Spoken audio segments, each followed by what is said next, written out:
all the work you've done so far comes down to this dashboard.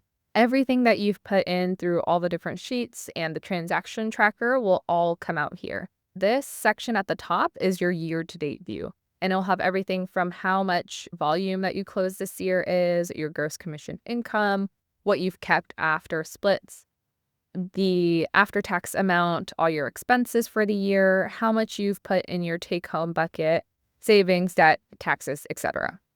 And here, if you want to see a monthly breakdown, you'll see that depending on the date that you set for the closings, you'll see the GCI automatically populate here, as well as the after-tax take-home, savings, and debt. And I have a special surprise for the expense category, because I know when we went through the expense spreadsheet, you just put in your total cost for that year.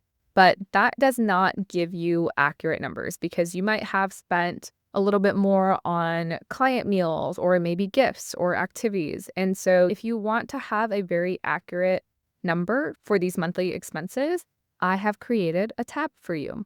If you scroll all the way down, I've included these bonus tabs for every single month of the year. And so at the end of the month, you can sit down and pull your statement and write in everything that you actually spent.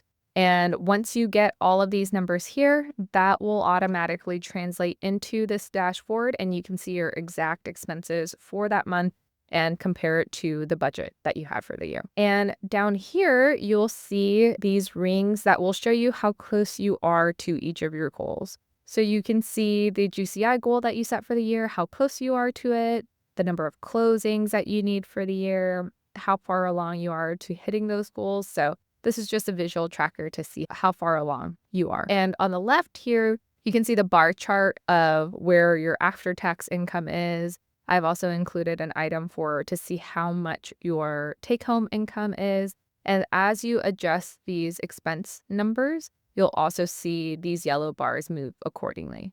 So once you get done with the heavy lifting of filling in all these numbers first, it should be fairly simple. At the end of the month, you can go through the monthly spreadsheet to include all your expenses, and then you can also update all the transactions that you had. And then every time you take a look at this dashboard, it'll show you big picture numbers, a monthly breakdown, and just how close you are to those goals.